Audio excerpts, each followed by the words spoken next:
stupid man is a very big problem to the whole society, though he never realizes.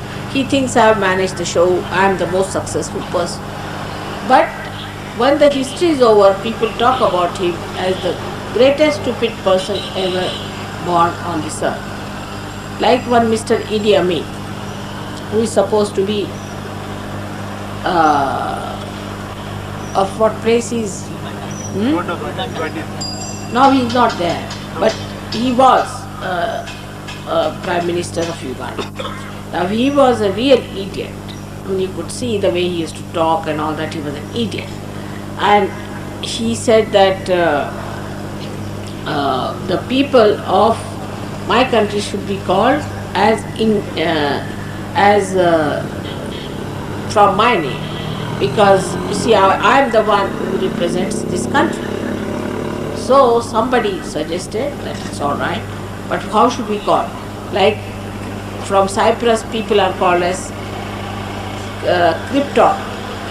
What are they called? Cypriotic. So if we call your name, it will become idiotic. So the people refused to accept this solution, though he was so dominant.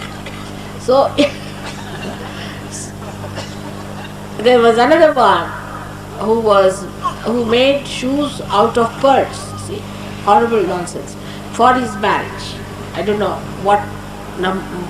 which was the number of that marriage, but he wanted to make shoes of pearls and all sorts of idiotic things they do. I mean, these people who are such extremely ego-oriented surprisingly become very miserly. Extremely, they are so money-oriented that they are extremely miserly. They spend all that money on themselves, but not on others. That they will try to save. Any good work has to be done, they will keep back their money. But on themselves, they will buy the best wines, they will buy the best things for themselves. But for others, they have no money. Even where it is their due, they will try to save money. They will not pay where it is the due, which we see among so many people even in Sahaja Yoga, that they have to pay something which is their due for something which is very important, but they will not pay. They want even free, sometimes the books, sometimes the whatever it is for which people are paying. For example, this pendal is raised now, it needs money. Who is going to pay for it? I paid for at least 3 to 4 years myself from my own pocket, and my brother helped me to do all this work. And they wanted me to go on with it all the time. Imagine, for your self-realization, I have to pay. I traveled on my own, I had my own things done. They wouldn't even pay for what is done. I mean, it is required that the people who are organizing this program should put up the pendal. I am supposed to give you the realization free, but not to pay for your pendal. Tomorrow you will say, Mother, also pay for us for coming here and going back our fare. I am not surprised. You see. Such people are extremely miserly. Every pie they pay, you see, they think we must get the money back. And if anything is done extra for them, that is not counted. Only thing, because whatever you can get, you should get. But while giving, they are zero. And these money-oriented people are horrifyingly, surprisingly are rich. One can't understand how are they rich, because there is nothing like generosity in them, and no priorities, not proprieties as to where you have to spend the money. And there is no self-respect about it. There is no self-respect. It's very surprising. You will be surprised if I tell the Indians that I have seen in the West. Sometimes you go to a hotel with other people. I have never seen anybody offering to pay except for my husband or me. They start looking this side, that side. If somebody can pay, very good. It's most surprising. Even in countries like Sweden and Switzerland. Switzerland is another the greatest miserly country could ever think of is Switzerland. Europeans are extremely miserly. Most surprising it is how miserly they are. And Indians in Delhi are, Sahajogis, are very funny. I must say, I was surprised to hear that people just come for food free. I mean, am I supposed to pay for your food also? Pay for your food, pay for your taxis. Tomorrow you might even say pay for our house rents. It's absurd. All this comes from ego, which doesn't allow you to see the propriety of things. It's very surprising. They'll spend money on themselves, buy this, buy that. But to do the proper things, they have no money. Most surprising thing is, every time I come, I find Mr. Verma or somebody tells me that look at this mother, this is the money they have.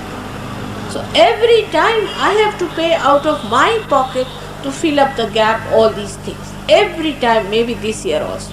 Now I told him this time I am going to give you my kadai, you sell it. And this is the situation in this Delhi, where the Sahajogis are so wretched that they don't want to pay even 200 rupees per year. Don't learn things from European Sahajogis. They have to learn from Maharashtrian Sahajogis. They are poor people, but never have they taken a single pie from them. They said, Mother, it's sufficient. You are doing so much for us. Other gurus take their money, extract all the money. Here the guru has to spend the money all the time. Can you imagine Sahajoga of this kind? Have you heard of such a guru anywhere? That the guru is spending the money for Sahajoga. I have been sending, not this year, 12 years I have been coming to Delhi. I think till last year I have been spending my own pocket money. And I don't know how to answer my husband. He just can't understand. He said, what is this Sahajoga that you have to pay for the disciples? I said, thank God they don't ask for their house rents.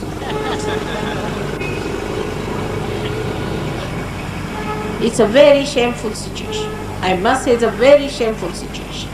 That where the money is needed, they have no money. There's no budgeting at all of a priority. You are Sahajogis, you are saints. What are your priorities? But in Maharashtra, you must come and learn. They are poor people. They haven't got so many riches.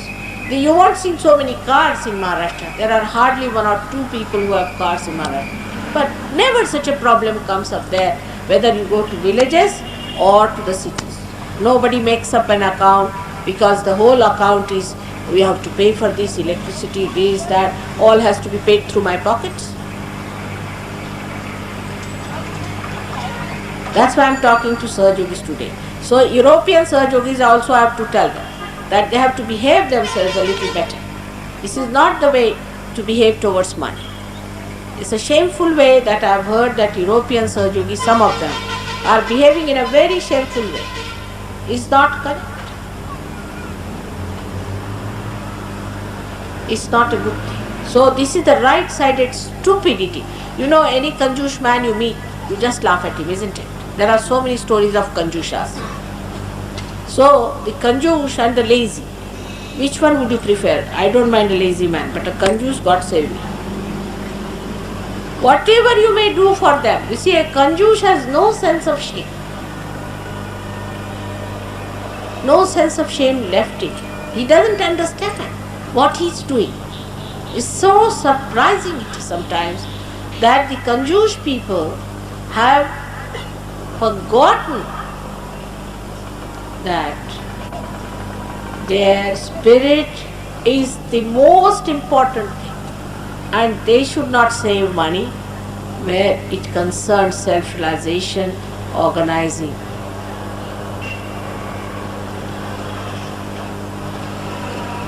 It is most surprising that these people, when they behave like that, all these countries one by one are becoming poorer and poorer.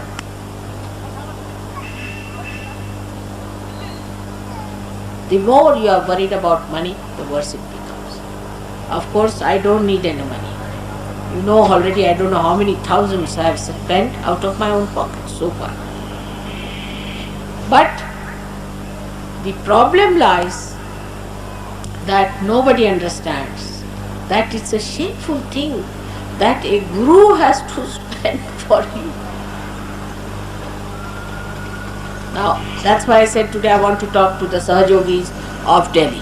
I was ashamed, absolutely, to hear that Sahajogis here can't even give 20, no, less than 20.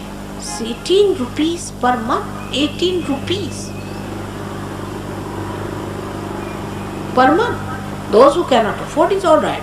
Those who are retired is alright. Children is alright. But you can't even give 18 rupees per month. It's not even 18, less than that. I don't know. This is the minimum you can pay. We have to run an ashram. We have to run these things. You want to have a place where to go. How can that be? I just can't believe. With Sahaja Yoga, if you do not even have this much of generosity, it is better you give up Sahaja Yoga. Better give up. You are not the one who can go on with Sahaja. Look at your mother, how generous she is. I give you realization. Work morning till evening. Today I didn't have a single minute free. I was working. Whole day I've been going, doing this, doing that. Even for buying things for you. All these Sahaja Yogis, everyone. How far I go. I work so hard. And you can't even give 18 rupees. I can't believe it. I heard about the Sahaja Yogis. Now you are sitting under the pandal. Who is going to pay for it? I should pay. And these carpets I should pay. Is this the way to behave? Next time, if anybody doesn't pay like that, I'm not coming to Delhi. I'm telling you, next time I'll not come to Delhi. I can't afford it now anymore. Coming to Delhi means I have to shell out my own money every time. Those who have not paid the money, please pay. Otherwise, I will not come to Delhi. I am telling you, I don't like this kind of thing that you cannot even pay 18 rupees to maintain that ashram, to maintain all these things. This is too much.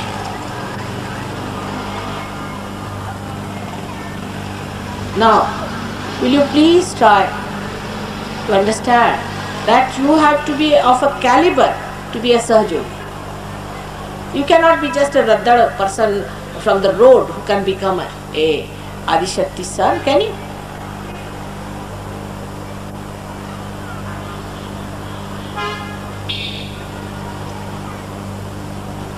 I do not want beggars to be my children.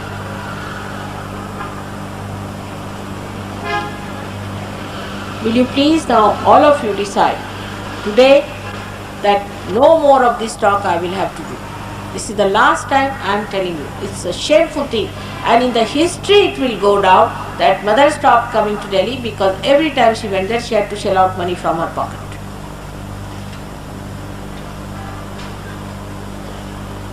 The history of Sahaja Yoga will be written in golden letters. And remember that everybody's name I am going to put down there. And those who do not pay, please give me their names. That's it. I want to know who are these culprits.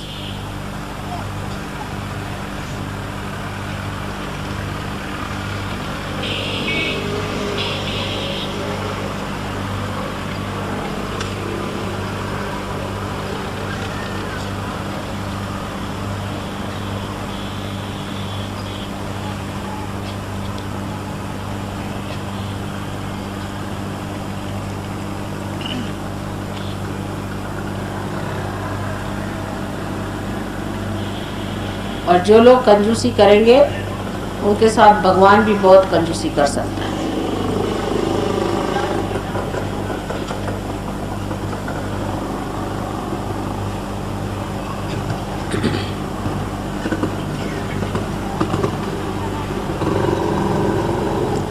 So now we come to the central path of Sushumna.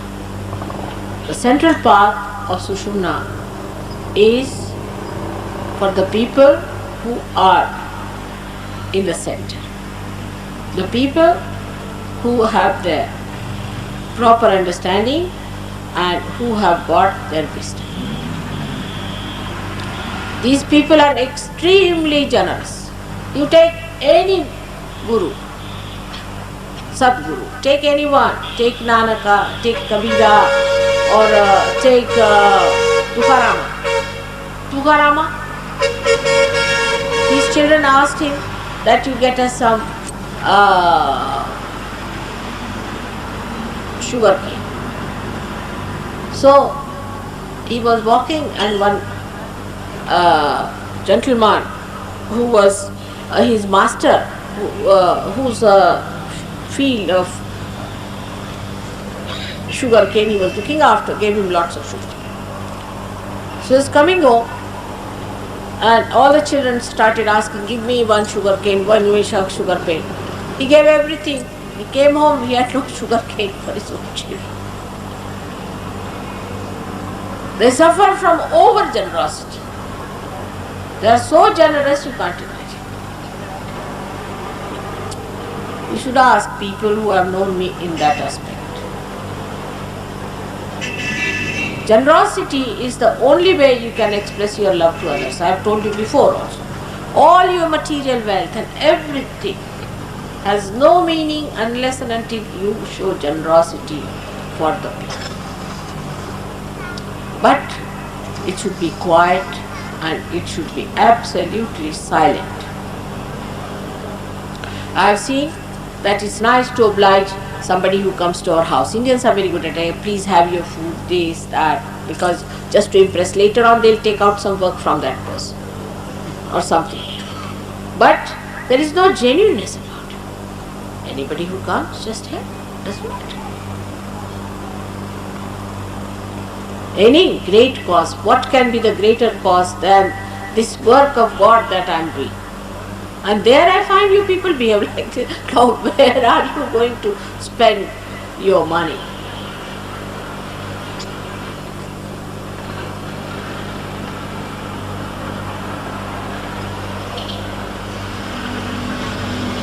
So the center people are extremely generous to begin with.